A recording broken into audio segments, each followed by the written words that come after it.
그러니까 지금 단적으로 여러분에게 제가 시장이 지금 여러분이 생각하는 것처럼 이 위기를 지나서 잘 되려면 금리가 내려가야 돼요, 올라가야 돼요?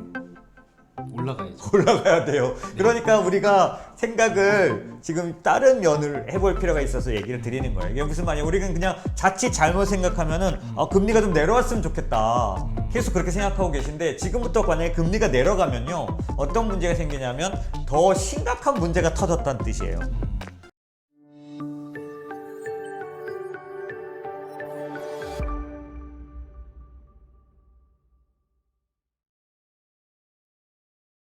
이제 최근에 가장 시장을 막 흔들어 놓고 있는 게 이제 금리 문제죠. 네. 그래서 예를 들어서 금리가 지금 어제 오늘 지금 4일 동안 미국 10년물 금리가 올라간 속도는 네. 작년도 그러니까 2020년 이전에만 있었어요. 그러니까 거의 2년째 처음으로 빠른 네. 속도로 올라가고 있고요. 그러니까 움직이는 폭도 컸지만은 이게 이제 어디서 왔나라는 문제 때문에 그래서 그게 이제 9월 FOMC에서 제롬 파월이 조금 예전과는 다른 얘기, 그 다음에 그 FOMC에서 결정난 것들이 좀 소위 말하는 그런 그 더비시가 아니라 호키시라고 하죠. 그리고 매파적이었다. 이런 것들 때문에 어떤 시장이 처음에는 그것 때문에 하락하진 않았지만 그 내용을 찬찬히 훑어봤더니 네. 테이퍼링이 충분히 빨라질 수 있고 그 다음에 그런 부분들에 대해서 그런 이유를 댄 그 이유가 뭐냐면 인플레이션이 나중까지 좀 왜냐면 제롬 파월이 계속 일시적이다. 그래서 네. 뭐 아주 그냥 보편적으로 쓰는 말 트랜지토리하고 템포러리하다라는 말을 막 계속 해왔던 거죠. 근데 이번에 FOMC를 하면서 내용상 어떤 얘기를 했냐면 생각보다 길어질 것 같다. 말이 바뀌었네요. 네, 그렇게 말을 했기 때문에 이게 처음에는 그럼에도 불구하고 11월로 못 박았고 다음번에는 어찌됐든 테이퍼링에 대해서 확고한 발표를 하도록 돼 있어요. 네. 거기에 이제 의사록 안에 그러니까 순이란 말을 썼는데 이 FOMC에서 순이란 말은 항상 그 다음번 회의를 말하는 거거든요. 그리고 다음번 회의 10월에는 없습니다. FOMC가. 그래서 11월에 무조건 어떤 선언을 하게 돼 있어요. 제롬 파월이 뚜렷하게 그렇게 말한 거죠. 그러니까 그런 것들 때문에 이제 시장이 별로 어렵게 생각 안 했다가 네. 어제 오늘 지금 연달아 3일째 제롬 파월이 인터뷰에 나가고 있어요. 어제는 EU 그러니까 유럽 쪽의 어떤 컨퍼런스죠.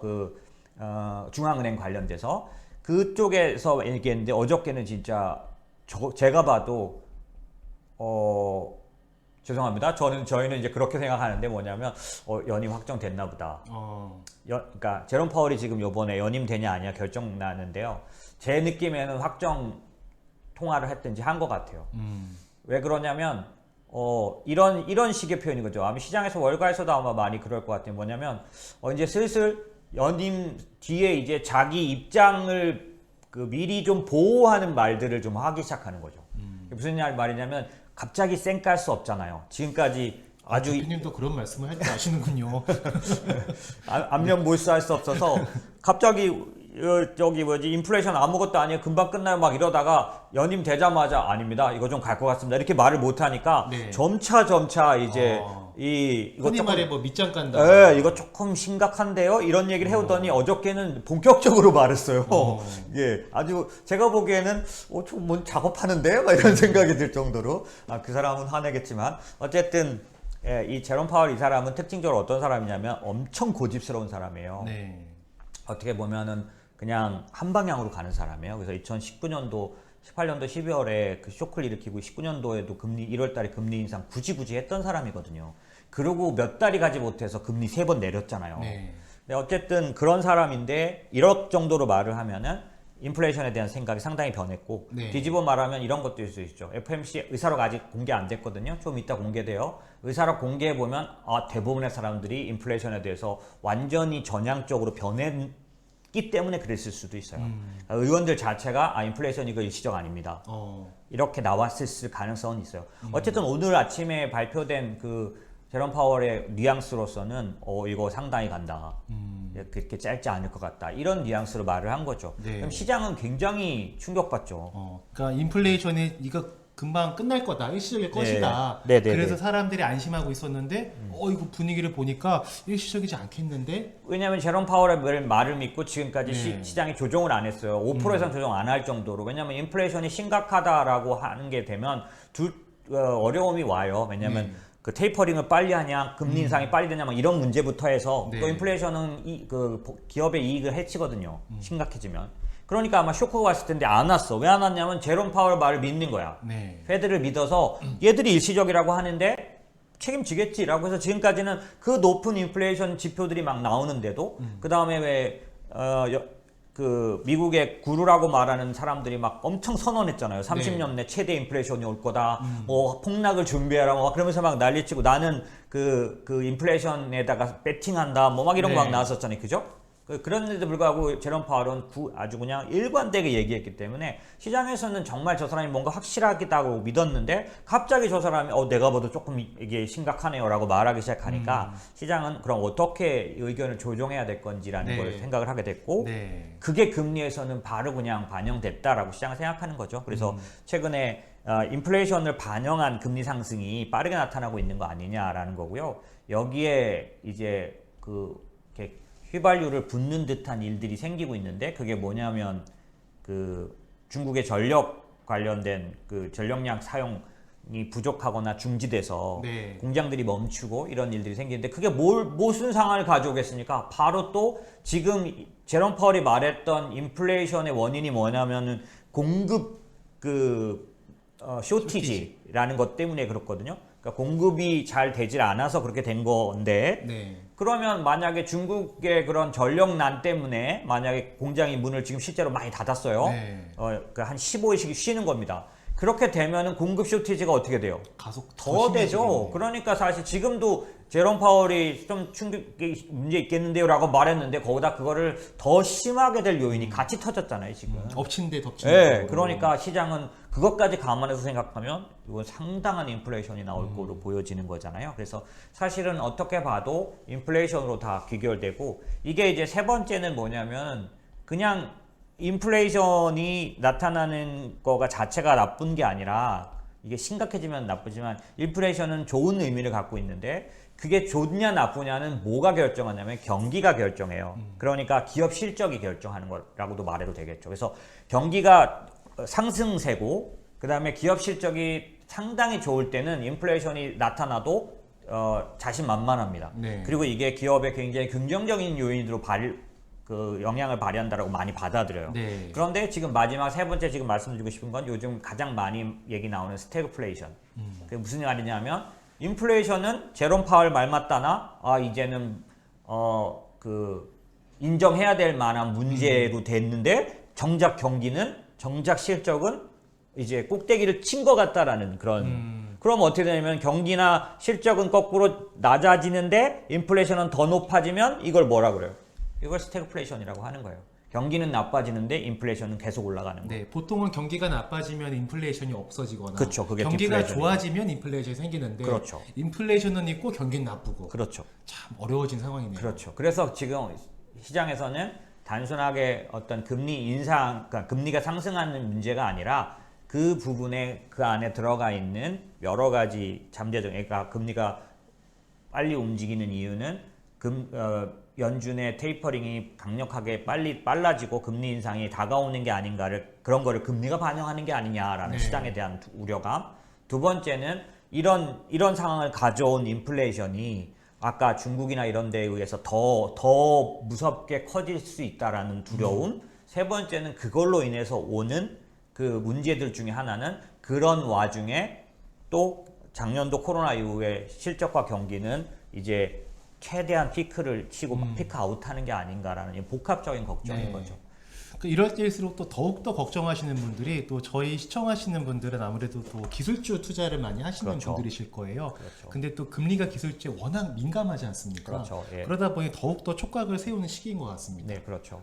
그래서 사실은 오늘은 이제 이 세 가지에 대해서 하나하나 다룰 수는 없고 아까 부채 문제 말씀드렸던 것처럼 그거는 이전에 제가 결론은 그거죠. 이거는 헐리우드 액션처럼 늘 진통을 겪고 체결을 시키지만 기본적으로는 국가 부도를 낼 공화당은 아니다. 뭐 이런 거고, 당장 이제 사실 다음번에 제가 한번 말씀을 드리면, 지금 요번에 그 아프가니스탄 사태나 지금 이런 사태들이 오면서 그 바이든의 그런 리더십이 좀 흔들리게 되면서 지지율이 떨어지고 이런 문제가 생기면서, 사실 내년도 중간선거, 내년 11월에 있는 중간선거에 대한 의견을 조금씩 조정하게 되는, 근데 이게 이제 저희처럼 미국을 투자하는 사람들은 당장의 눈앞에 있는 거를 보고 판단하지 않아요. 왜냐면 지금 눈앞에 있는 요인을 보고 우리 고객들의 포트폴리오를 조정하면 늦었어요.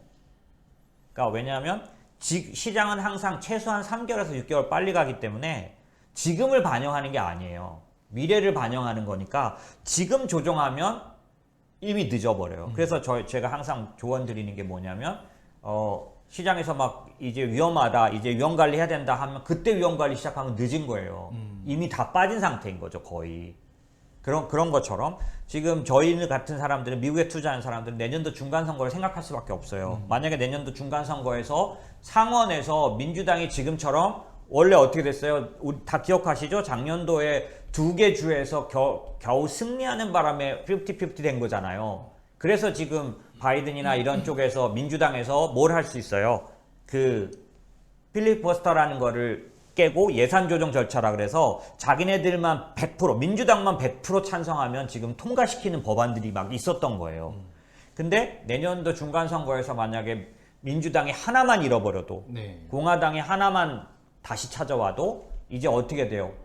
이제는 바이든과 민주당의 그런 그 파워가, 의사결정력이, 네, 이제 뭐 한 명 차이인데도 불구하고 그냥 뚝 떨어져 버리기 때문에 내년도 중간선거에 지면 이후의 기간에 모든 민주당이 생각했던, 또 저희가 바이든 정부가 가져오고자 했던 모든 계획들에, 네, 상당한 차질을 가져올 거니까 저희는 미국에 대한 투자를 하는 입장에서는 그 부분을 굉장히 반영해서 생각을 해야 돼요. 네. 그런데 그런 이슈들이 지금 다 한꺼번에 맞물려 있으면서 요번에 그런 부분들이 나타나고 있기 때문에 사실상은 뭐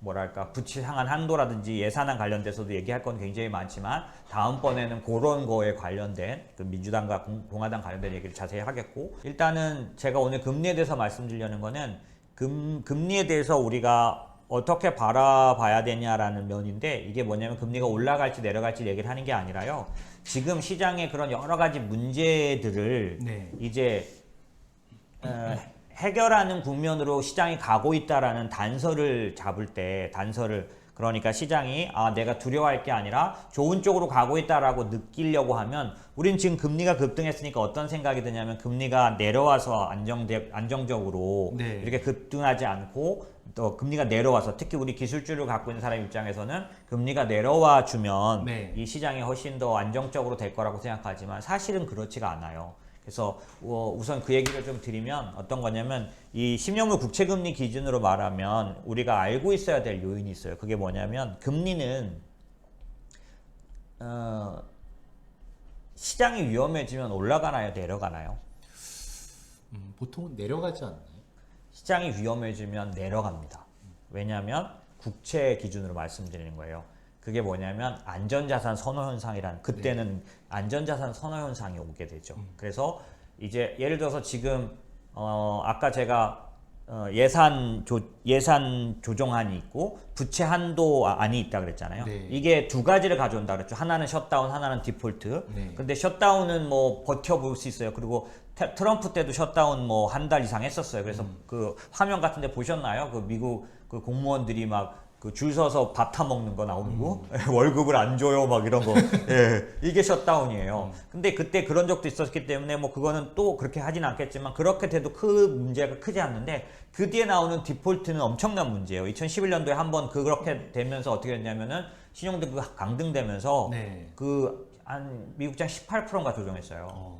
굉장히 많이 조정했어요. 그러니까 그런 문제가 터져요. 근데 그런 문제가 터지면 10년 만기 국채는 어떻게 반응할까 생각해 보는 거예요.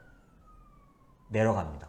왜냐하면 시장이 위기가 됐을 때는 국채가 안전하다. 네. 그래서 국채로 피하는, 네, 매수세가 들어와요. 네. 그래서 국채 금리는 그러니까 반대로 낮아지게 됩니다.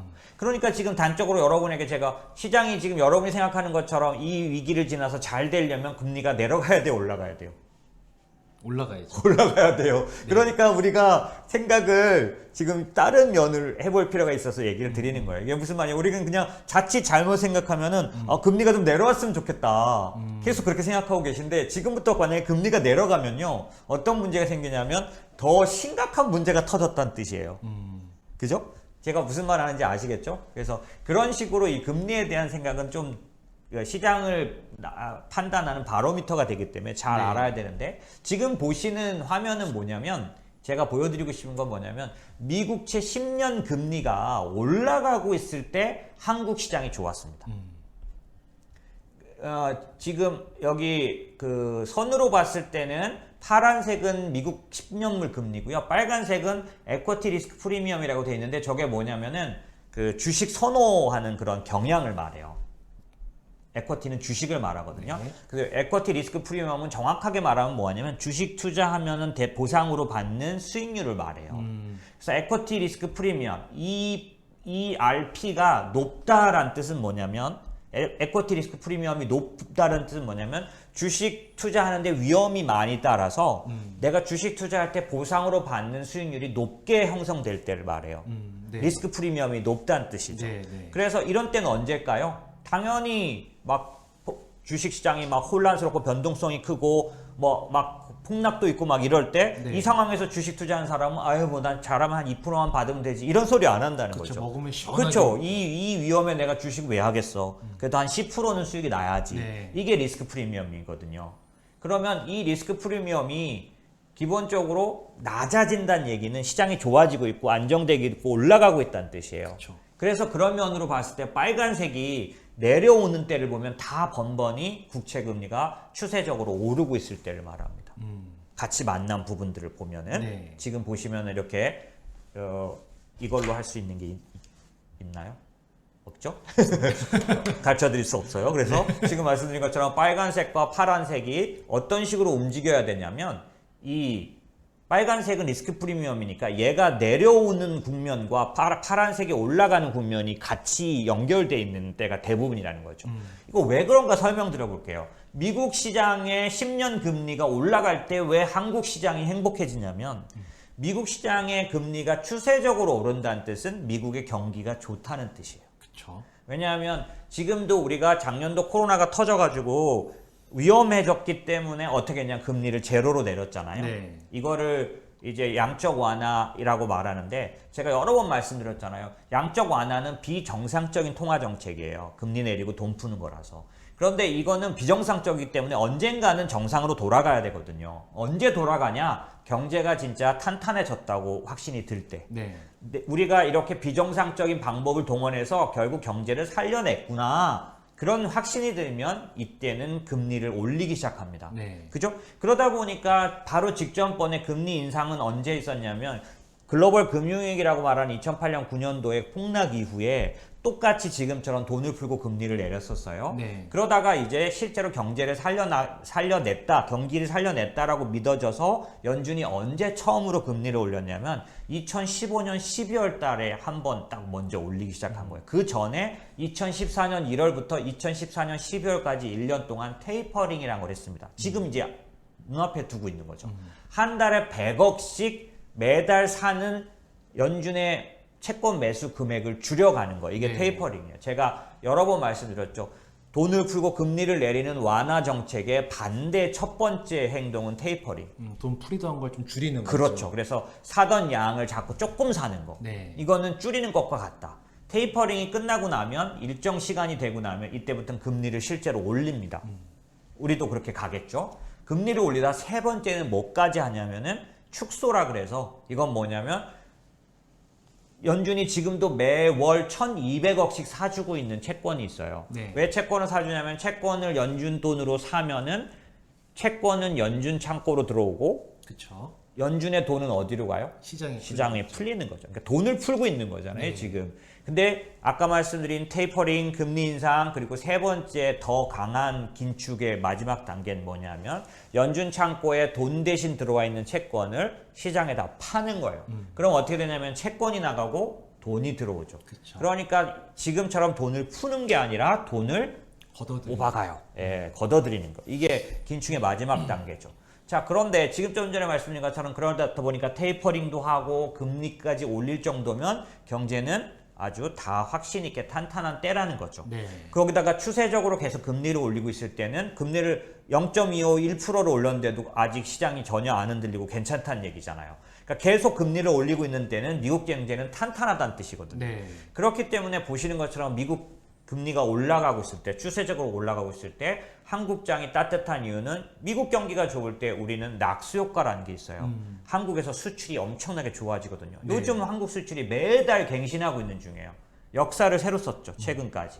이게 무슨 낙수 효과예요? 미국이 지금 뭐 보복 소비니 뭐니 해가면서 거기다가 소비 많이 하라고 재정 금액을 쏟아 부어 넣어줬잖아요. 그쵸? 그쵸. 그래가지고 뭐 별걸 다 주문해서 사잖아요. 그러니까 네. 한국에서 지금 전에도 계속 말씀드렸지만 미국은 공장이 섰었기 때문에 이게 다시 돌아갈 때 만들어내는 양이 지금 적다 그랬죠? 네. 그래서 당분간 재고가 계속 줄면서 더 많이 생산하는 그런, 그게 뭐라 그랬어요? 제가 리스타킹이라고 그랬죠? 그게 올 수밖에 없다고 말했고, 그동안에 한국은 준비되어 있는 데기 때문에 수출이 활발하게 진행될 거라고 말했잖아요.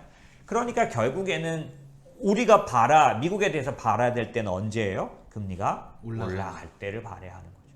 그래서 지금도 이제 만약에 여전히 작년 같은 마인드를 갖고 있지 말고, 작년 같은 마인드는 뭐냐면 금리는 자꾸 완화했으면 좋겠고, 네. 뭔가 금리가 더 낮아서 여전히 있었으면 좋겠고, 이런 생각을 할 때가 아니라 지금은 이제 완전히 바뀐 거예요. 이 상황에서 금리가 내려가면 그거는 우리가 알지 못하는 무언가가 터진 거예요. 채권 시장이 그걸 알아보고 내려가기 시작하는 거예요. 안전자산을 확보하려고 그렇죠. 하는 거고. 네네네, 그렇죠. 지난번에 그러면 지나간 2월 달에 폭등을 했다가 다시 계속 내려왔다가 최근에 얼마 전까지는 계속 금리가 내려가기만 했잖아요. 네. 1.2까지. 맞아요. 그때는 그럼 시장이 무슨 위험을 감지해서 자꾸 내려갔던 걸까요? 뭘까요? 델타 변이가 그러니까 변이잖아, 말 그대로. 왜냐하면 코로나가 백신을 열심히 맞을 때 그 바이든이 뭐라고 말했냐면 7월 4일을 올해 7월 4일을 코로나로부터 독립기념일로 하겠다. 아, 맞아. 당신들의 뒷마당에서 온 친척들이 모여서 바베큐를 구워 먹는 코로나로부터 해방된 기념일로 만들겠다고 했었어요. 맞아요. 못 그랬어요. 왜? 네. 변이가 나타났거든요. 그러니까요. 그게 델타예요. 그죠? 그러니까 처음에 리오프닝 주가 막 올라가다가 이제 코로나로부터 우리 해방이야 라고 생각해서 다 마스크 벗고 막 살고 있는데 갑자기 변이가 나타나면서 확진자 수가 폭등을 하기 시작합니다. 그러니까 갑자기 변이가 초를 친 거잖아요. 그쵸. 그래서 이 공급망 쇼크도 더 확 문제를 일으킨 거잖아요. 처음에는 공급망 쇼크가 조금씩 좋아진다 그랬어요. 왜냐면은 일을 못해서 그런 거니까 네. 이제 일을 하기 시작하면은 이게 자동차 반도체 부족도 나아질 거야. 그래서 올해 11월이면 나아져. 이렇게 생각해가지고 자동차 주가가 올랐었어요. 아시다시피 자동차 주가가 헤매고 있다가 공급망 부족이 이제 쇼티지가 좋아집니다. 왜냐면 백신으로 인해서 리오프닝 됐으니까 네. 좋아질 거예요. 이제 일하기 시작했잖아요. 근데 그렇게 해서 자동차 주가가 올라가다 다시 주저앉았어. 왜? 갑자기 이 모든 거를 가로막는 델타가 나타난 거였잖아요. 델타가 나타나니까 금리가 어떻게 됐어요? 내려가기 시작하고. 왜냐면은 더 이상 경제가 좋아지지 못하고 네. 오히려 어려운 문제를 더 많이 생각하면서 금리는 내려가기 시작한 거죠. 자, 제가 이렇게 설명을 드리는 이유를 아시겠죠? 그러면 이제부터는 작년도 같은 마인드를 버리고, 작년도는 위기 시절이기 때문에 금리를 네. 더 내리고 돈을 더 풀면 장이 올라가는 거였었어요. 이제는 돈을 더 풀고 금리를 내리고 뭐 이렇게 하면 어떤 문제가 된 거냐면 뭔가 터진 거예요. 이러면 작년도 급하게 빠졌던 것처럼 우선 엄청나게 빠진 다음에 올라가야 되니까 우리가 그걸 신나하고 있으면 약간 미스한 거죠. 그러니까 지금 우리가 기다려야 할 거는 사실은 금리가 올라가는 겁니다.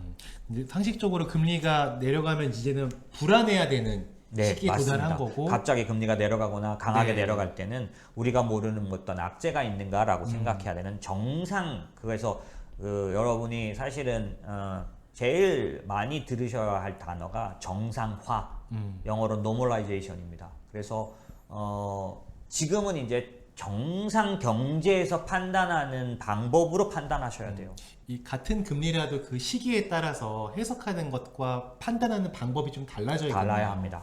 그래서 지금 말씀드리는 것처럼 기본적으로 이제 우리가 금리를 보고 시장을 판단한다면 이제는 천천히 계속해서 천천히 상승하는 금리가 최고의 금리입니다. 우리로서는 굉장히 여기에서 그럼 기술주는 어떻게 되는 건가요? 이 얘기는 제가 나중에 드릴게요. 사실은 그렇다고 해서 기술주가 그 금리가 오르면 오른 만큼 계속해서 뒤로 가냐? 전혀 그렇지 않습니다. 지금은 금리가 급등을 하니까 우선 왜냐하면 최근에 기술주가 좋았거든요. 또 그러니까 바꿔 매매하는 사람들이 있잖아요. 네. 그러니까 금리가 또 올라가니까 이거를 팔고 바꿔 타는 사람들에 의해서 매도에 의해서 하락이 되는 거지 기술주가 금리하고 정반대로만 움직이지 않습니다. 그런 측면에서 현재는 금리를 그렇게 봐야 하고요. 두 번째는 이제부터는 세 가지를 말씀드리는 게 뭐냐면 지금 시장에 이제 금리를 제가 올라가는 게 좋은 거라고 말했잖아요. 네. 그럼 금리를 올려놓을 수 있는 요인 세 가지가 있다라는 거예요. 그렇게 보면 어떻게 말하면 시장이 정상적으로 정상화되는 시장이 오히려 우리가 볼 때 긍정적으로 가는 그런 표현들은 세 가지로 나타날 수 있다는 거죠. 네. 그래서 첫 번째가 뭐냐면 글로벌 경기 모멘텀이 회복되는 거. 이건 어디서 나타나냐면 지금 ISM 제조업 지수가 내려왔잖아요. 네네. 제가 다시 올라가기 시작해야 되겠죠. 근데 더 먼저 움직이는 지표가 있어요. 뭐냐면 CT 이코노미 서프라이즈. 그러니까 경제 서프라이즈 지수라는 게 있어. CT에서 나오는 거. 그 서프라이즈 지수가 바닥을 찍고 지금 옆으로 가고 있는데 얘가 돌아서면 그러면 경기가 다시 살아나는 걸 말해. 걔가 가장 빠르게 경기를 나타내는 지표예요. 제조업 지표 얘는 좀 느립니다. 걔보다는. 네네. 제조업 지수, ISM 제조업 지수는 더 후행해요. 그 CT 경기 서프라이즈 지수가 지금 계속 이제 꺾어져서 내려오다가 옆으로 가고 있거든요. 얘가 꼬부라지는 모습을 봐야 합니다. 그렇기 때문에 지금 우리가 봐야 할 것은 경기 모멘텀. 두 번째는 재정정책 관련된 그런 어떤 정책이 강화돼야 돼요. 그래서 지금 지금 그 의회에서 아까 얘기를 나눌 때 공화당과 민주당이 줄다리기를 하고 있는데 네. 민주당의 줄다리기는 어떤 거냐면 3조 5천 인프라 투자를 이번에 통과시켜야 되겠다는 거예요. 그런데 지금 미국 시장은 그게 반드시 돼야 합니다.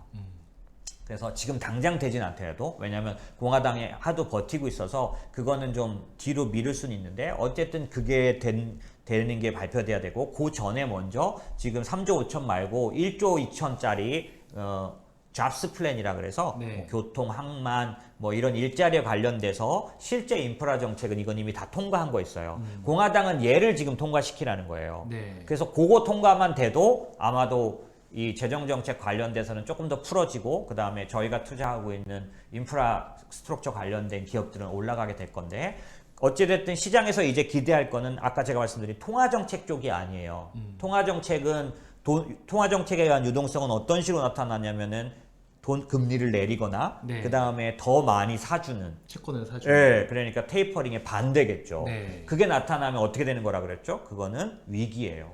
그러니까 이제 우리는 통화정책은 기다릴 수 없는 거예요. 통화정책은 정상화로 가야 시장을 도와주는 거예요. 그게 오히려. 네네. 왜냐하면 그 정상화로 간다는 건 연준이 시장에 대해서 탄탄하다고 믿기 때문이거든요.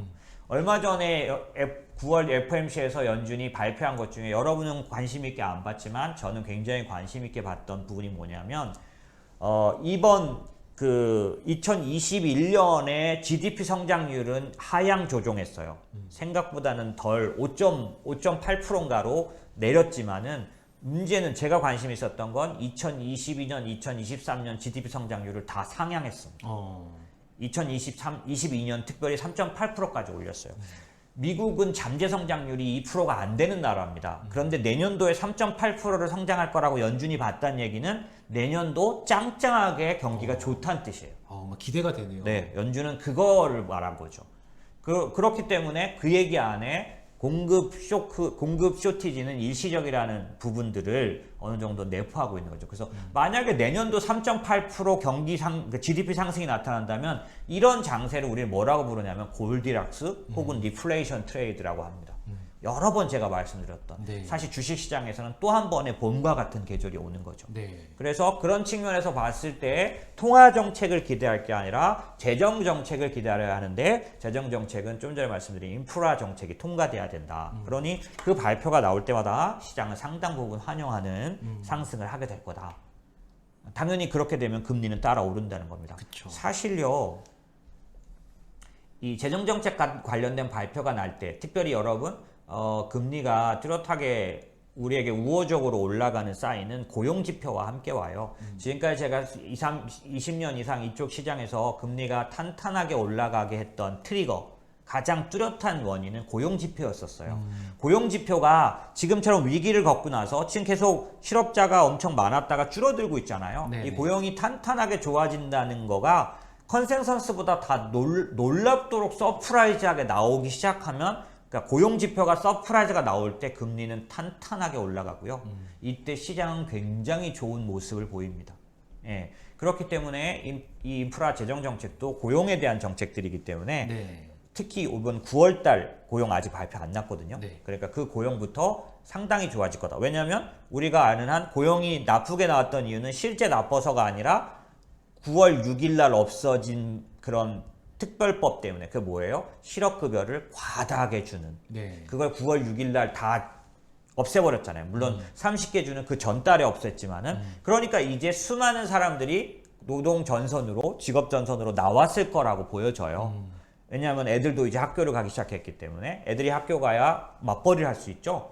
그런 것들이 다 합쳐져서 9월 고용부터는 아마도 상당히 의미 있는 고용 지표의 개선을 보여줄 거라고 보여져요. 네. 그러면 고용 지표가 개선을 보이면 고용 지표는 물론 후행 지표긴 하지만 경기가 좋아진다는 걸 분명히 말해줍니다. 그렇기 때문에 당연히 금리는 그 고용 지표를 딛고 올라가게 돼 있죠. 네. 예, 그렇게 보시면 되고 세 번째는 리오프닝입니다. 당연히 코로나 지표가 좋아져야 돼요. 네. 경제가 정상화되는 모습이 보이면 보일수록 금리는 올라가게 될 겁니다.